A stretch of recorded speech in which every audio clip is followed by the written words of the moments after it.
it would be very hard to argue that Boris Johnson didn't come in on a wave of mass populism, promising things to the country that, while quite frankly, him and his current Tory party never have the slightest bit of interest on actually delivering on.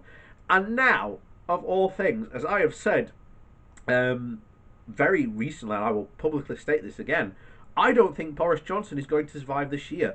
I will be very surprised if he isn't gone by about halfway of next year.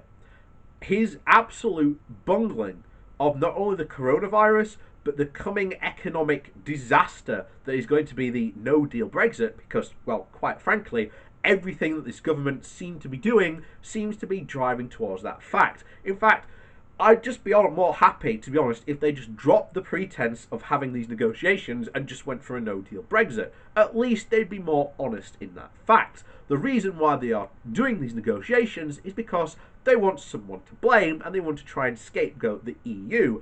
The funny thing is, as always will be, is that the EU in these negotiations is not to blame, because they are the ones that are negotiating. They are the ones that are trying to come up with solutions, and yet, as we have not only seen from the British government's demands, but also from the EU, which, by the way, publishes these things in the open, so we actually see what is going on. And by the way, for people saying, oh, that's propaganda, all the British government has to do is publish their notes on these meetings and say that there's contradictions in this. Where are these contradictions from the British government? Oh, that's right, because they don't exist. But now, I think speed on Johnson going is going to start to gather pace. Why? Well, today, I have always said this, we very rarely do articles from the Daily Mail unless there's really, really something spectacular going on. And trust me, when the consequences of Brexit become even more real, it will be very funny to see the Daily Mail try to spin these, so we might even go for those at the time. But we have this today from the Daily Mail, from Dan Hodges, which basically says, title of the article says it all. Watch out, Boris.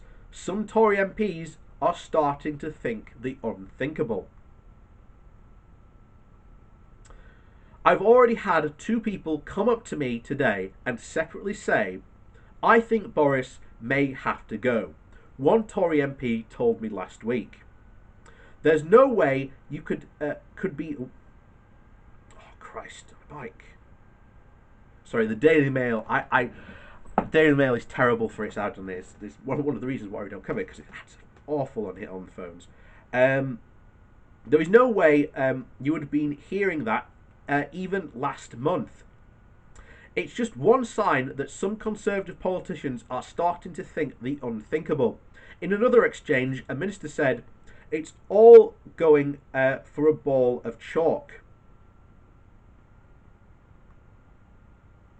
Oh, there we go. Christ, so many ads. It has. And that even continues. That doesn't even make sense. Christ, Daily Mail, your mobile optimization is awful.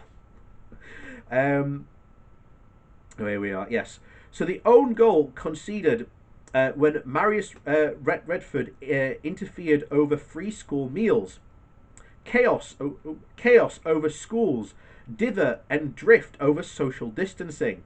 The impression among Conservative MPs is that the Prime Minister has lost his grip and the government has lost its way. And incredibly, less than a year into his premiership, some are starting to seriously consider whether Boris Johnson may have to be replaced. It's been difficult for people to get organised because everyone's been scattered around the country, one MP explains. But the conversations are now taking place. There's a feeling that the basic level of competence isn't there in number 10. For some, the spectacle of the Prime Minister's league's 6th deadliest striker, sending ministers backpedaling, crystallised the problem. Number 10 was too slow to get ahead of any issue, and it has been aware for well over a month. When it exploded across the airwaves, they weren't sure whether to back Rushford's call for summer free school meals extensions or to oppose it. And when the U-turn finally came, it was undermined by the confusion over whether Boris had been aware of the campaign at all. As one minister says, what lay at the heart of all this was that no one trusts Number 10 to hold the line on anything anymore. No one's going to go out and fight for a policy, even if that's the right policy, because they think when the heat is on, they'll fold. Cummings is the only thing they've actually dug in over. Everything else is expendable. What's also worrying Tory MPs is the suspicion that the mayhem of the past week may not be an aberration, but the return to normality. Boris's stunning electoral triumph has obscured the fact that retreats and confusion and messy compromises were features of the early days of his administration. As one minister says, Boris and Cummings are great at campaigning but rubbish at governing. They're like the one club golfers.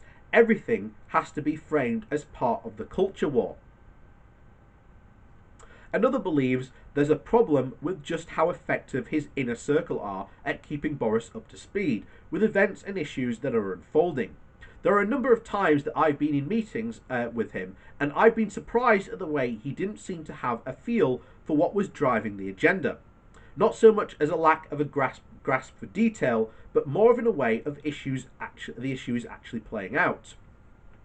A further problem is that the government's handling or mishandling of the ending of the lockdown is alienating those within the Tory party who would normally be supporters of Boris's Churchillian Tribute Act.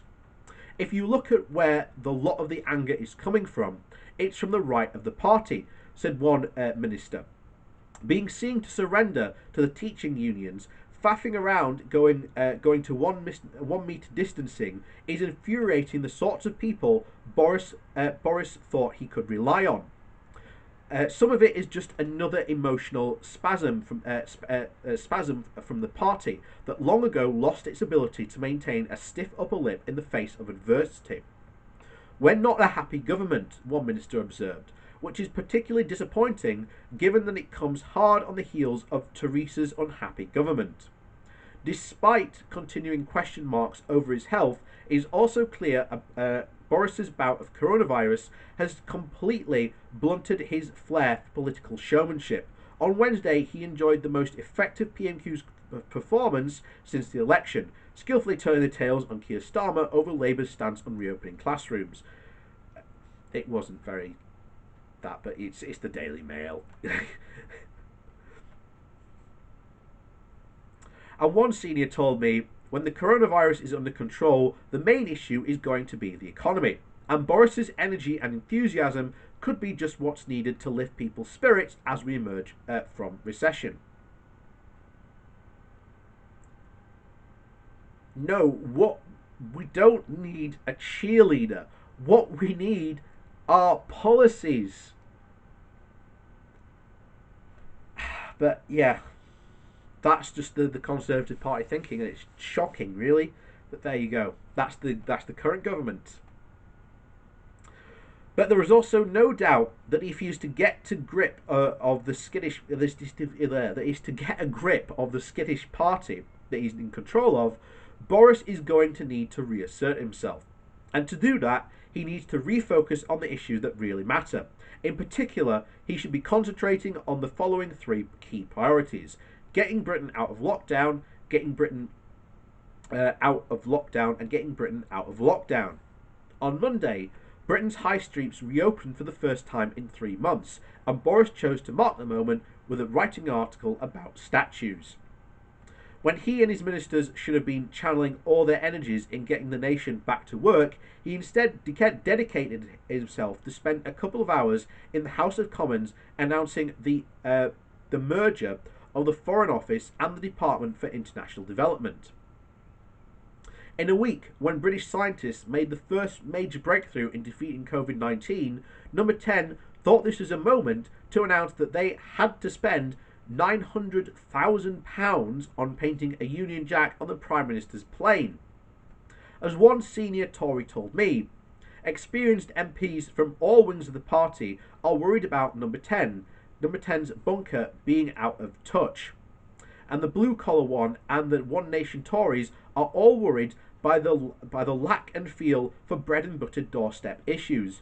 There should be. There is no need for further review or provocation on 2 metres. The World Health Organization says it is important to stay at least 1 metre away from others. Dropping the 2 metre rule will open up the economy, and open up schools and open up Britain. There's only one doorstep issue that matters now. When we are all able to step across it and get on with our lives. Boris needs to remember precisely why he won the election by such a landslide. It wasn't because he sparked a culture war, but because he pledged to end one. He promised to finally get Brexit done and let Britain move forward again. When the wrecking ball that brought Labour's vaunted red wall crashing to the ground, I lost count of the times I heard the mantra repeated during the campaign. Not a single person mentioned statues of a dead slavers, the shape of the Foreign Office letterhead, or the colour of the RAF Voyager. And there's one other thing that Boris needs to remember. He's not facing Jeremy Corbyn anymore. Labour culture and class warrior in chief is now merely a cautionary tale. Sir Keir Starmer had a bad day at the office on Wednesday, but in the short time as leader, he has already shown himself to be astute and a political operator. He will not charge into Dominic Cummings' elephant traps with the same mindless figure as his predecessor. As one senior Tory said to me, Starmer is a game changer. Forget COVID, he's going to be the thing that redefines how we do our politics. Boris may have been written off many times before. Each time he has bested his critics and come back stronger than ever. And with the next election 4 years away, it's unlikely the current discontent will mature into full-blown leadership crisis. I don't think so. As I've said before, do not think this will be forgotten at the next election. And as we've said, all the economic crisis that's going to come on top of this as well, it's Boris's and the Conservative fault. They were the ones in charge. They have a massive majority. They can get any policy they want through. No one can stop them. And there's no one to blame but themselves. Not only for the COVID crisis, but for the Brexit crisis that is about to unfold.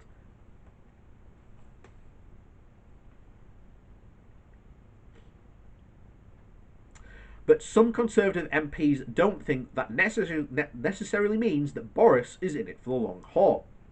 He's not a politician, he's just a brand, one minister told me. And one day, he'll just walk away. People say Carrie Symonds will keep him in line. But you watch, he'll just get up one morning and take the band somewhere else. Maybe, but the brand Boris is still a powerful one. His party still needs it, and at the time of an unprecedented crisis, his country still needs it. I can definitely argue against that. But that's the Daily Mail. Of course, this is a piece to try and, even then, the fact that you have Tory MPs saying, yeah, we probably need to get rid of Boris because some of us aren't going to survive, especially us that took the quote Labour red wall, they're not going to survive. As I've said, I generally think most of these Tories that got their seats are one-time deals. And as I've always said, the big test will be what happens to those councils, because many of those councils that those Tory MPs are where they are now are Labour run. The big test will be to see if if this was just a one-time thing, or whether their policies will actually shift those councils.